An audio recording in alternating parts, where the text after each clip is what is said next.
Okay, today I'm going to show you how to turn those dry fern found in the snow from here to have this golden look. So let's go right into it, reset all the settings. That's how I shot, how I took this shot out in the field. I found this dry, brownish, with golden fern on the snow, and took a shot at f/16, 200 millimeters, using my telelens and using my tripod to have a sharp image. First thing I do here is reduce the exposure a bit. I think by -10, -15. Then go up with the whites to about 25 to add some brightness, to add some punch to the shot. Open the blacks a bit. I think 30, 31 is okay. What it does, it gives you more information in those darker areas. I show you the opposite. You're going to lose a lot of information by lowering the blacks in here. You want to open them a bit. I think 30 was okay. As far as I can remember, I didn't touch the shadows because I had the feeling it would become too flat to flatten, maybe just a tiny bit. That's the first thing I did. A tiny bit up to, I think, 15, 20, not much more. And what you may appreciate here, in order to protect those highlights, because the next step will be to adjust the tone curve, to add more contrast, you will reduce the highlights a bit. Also the highlights here in the snow, you don't want to have to lose information in the snow either. So I went down to, I think, -60 kind of.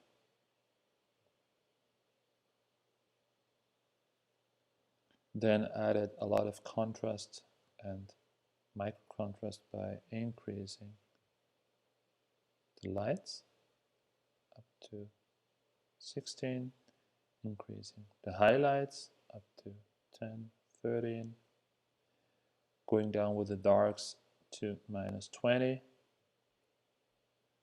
and by increasing a bit the shadows up to 10.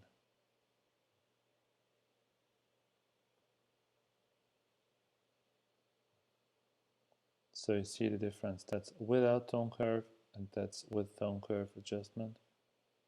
So without, it's a bit flat, which is okay if you like it like this way. But just wanted to add some depth, some 3D effect, which, you know, you have this information on cam in your shot. Then what I did here is to add some orange with the orange selective slider, but don't overdo it because it looks weird. It looks just like an orange. I think I added around 30, around 20, like this. Then I want to sharpen the shot. If you're thinking about, I don't know, making a large print, you always have to sharpen it. In this case, I went up to 90, set my radius to 1.2. If you keep Alt pressed and then you move your radius slider, you will see where it will add the sharpening effect and to which extent. And then of course I went into masking just those areas where I wanted to have the sharpening. So all those areas in white will be those areas with the sharpening effect on it. And you do this by keeping Alt pressed and by moving the masking slider. So, and as you will notice, by adding sharpness,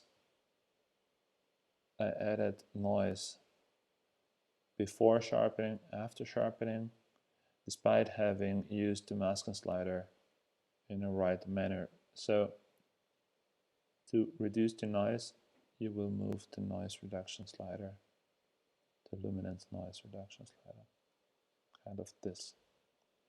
You always will like to reduce color noise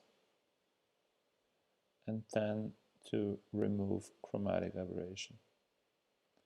So that's a good example. You see, you will notice there is this leaf here, and at certain edges where you have strong contrast between dark and bright areas, you will have kind of color fringing, kind of red or green, sometimes purple color lines, which is called chromatic aberration, which is normal in photography, and you can easily remove it by pressing this button. Please always do it, because later on you would regret if you didn't. So that's the sharpening.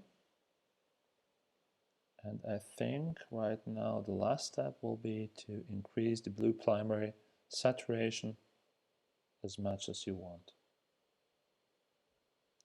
What this does is to add vibrance to your colors in a very settled way. And I heard Josh Cripps always say he puts it up to plus 100, but you will be okay with plus 50. In this case, I think I went all the way up to plus 100 to have this golden look.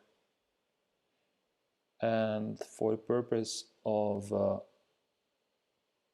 having your shot some kind of, or kind of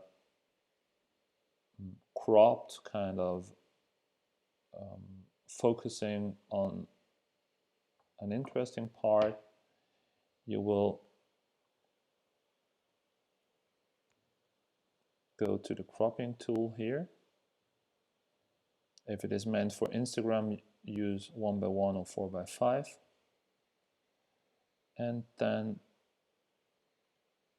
think about what your final shot could look on Instagram. I think something like that. Or if you just imagine your shot turned up by 90 degrees, you may choose such a selection. Be aware not to crop this little leaf here, because it would be distracting. And have this one here, then press enter. What you may do then is rotate right your photo, and you will have a nice photo with flame-shaped golden fern leaves in a winter scenery, right for your post on Instagram. That's all for today. Thank you for watching.